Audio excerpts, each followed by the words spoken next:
Each of us desire to do or to get better at something. Yet year after year, we set these resolutions that we do not meet.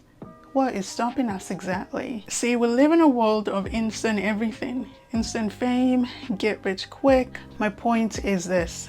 Life seems to be happening. People are celebrating things, huge wins, big numbers. We are watching these things happen, but they're happening to others and not to us. How are they able to get things done, but not us? Even though we very well know to not swallow everything that we see on social media, hook, line, and sinker, we do. Let's get some perspective here. You wake up, reach for your phone, and attend the event that is someone else's life. You watch all of their highlights, you see all of their reels. That is usually what we see. Yet those are the things that we base our own worth on. Those are the things that we base our own achievements on. These footage that we get, clips of people doing things, achieving things, doing great things, doing what you want to do. The problem is that we then go ahead and compare ourselves to these people, right? We compare ourselves to what we see and what we hear.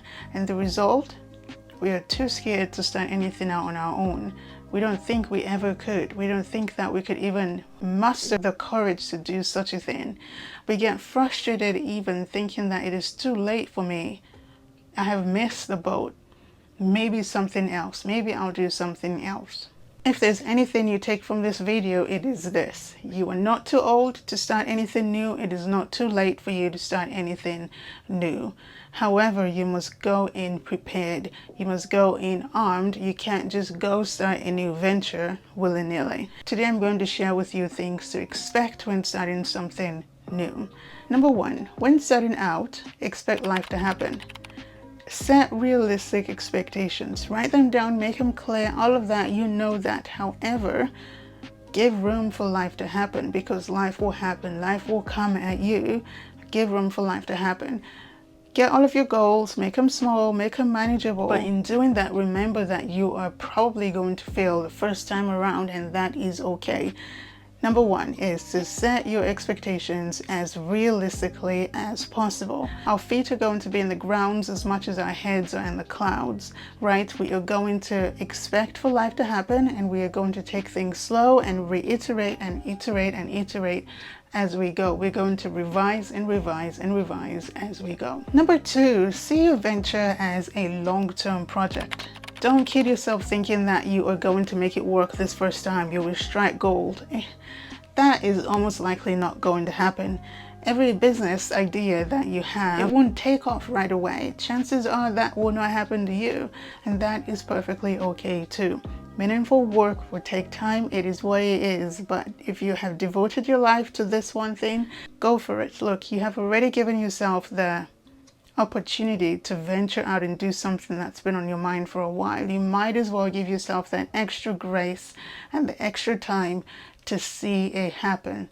Whatever it is you're starting out to do, it will take twice as long, it will cost twice as much, but you will stick with it because that is what is on your heart. With time, you will get better at your craft. You have learned new skills. You have met people who, can help you or point you in the right direction, and you will move forward. Even if you feel like, oh my goodness, things are going slow, with time, you will move forward. With time, you'll get so good, you'll forget about the years and the weeks and the months where things were just so difficult. You didn't understand what was going on. So what is number two? Give it time. Number three, there is this phenomenon in psychology, and it is called the spotlight effect, where we each walk around thinking that there is a spotlight on us and everybody else is just watching us, watching our every move, watching what we say, what we do, what we eat, what we wear. We overestimate how much other people pay us attention, how much other people notice our behaviors, our words, our idiosyncrasies, our appearances. Truth be told, the next person is worried about what they're going to eat for dinner, worried about their sick parent, worried about their dog, worried about their child, and worried about the rent. The next person is worried about the bills that they have to pay and not worried about you and what you are doing with your life and with your time. And this honestly includes our well-wishing family and friends. Most people don't even think of us that much. Most people don't even remember much of us after we've left them. That, my friends, is freedom. Seeing that we each control our own narrative, so to speak. We each are the center of our own world. Take advantage of that and embark on any venture that comes to your mind. It could very well be the next best chapter of your life. So if you are afraid of starting out, or you are afraid of venturing out because of what other people will say behind your back, remember that no one cares. No one is looking at you. No one is paying you that much attention, maybe except your parents. Other than that, no one else is. No one is paying you that much attention. I guarantee you that.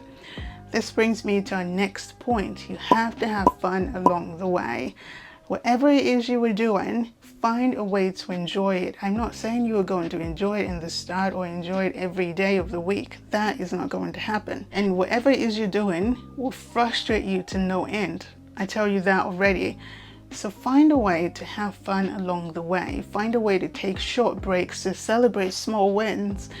Find a way to incorporate things that you enjoy into your work so that you enjoy at least some part of what you are doing. This new venture you're starting, it will take so long, it will frustrate you. Enjoy the moments, find a way to incorporate fun into something that you are doing so that you can stick to it for a very long time. Isn't that the whole purpose of choosing what we do, to enjoy it? Look, don't get me wrong, there is time and place for discipline, there's time and place for resilience, and sticking to whatever we have written down, whatever our tasks are. However, in the same vein, life is to be lived, life is to be enjoyed. Even if that is something that we have chosen to do, we have to enjoy whatever it is we do. So number 4 is to have fun. And by that, I mean create avenues to enjoy what it is you are doing. I will share this quote with you today, and I hope that it resonates with you. Let today be the start of something new. If it has always been on your mind, if you've been thinking about this one project, if you've been delaying it, dilly-dallying, overthinking it in the name of being prepared or I'm not ready yet, just go for it. Go for it. Take the leap and then the net will appear. Now, this project might indeed be going to start a new business or a new hobby or starting a YouTube channel like I did last month. However, it could also be other things in other areas of life, right? Like I want to sleep for 7 hours a night, every night moving forward. That can be your goal. That can be your something new. Or I want to eat healthy moving forward. That can be your goal. Or I want to say read for 30 minutes a day. That can be your goal right there. Whatever it is, start today. Start small. Start where you are.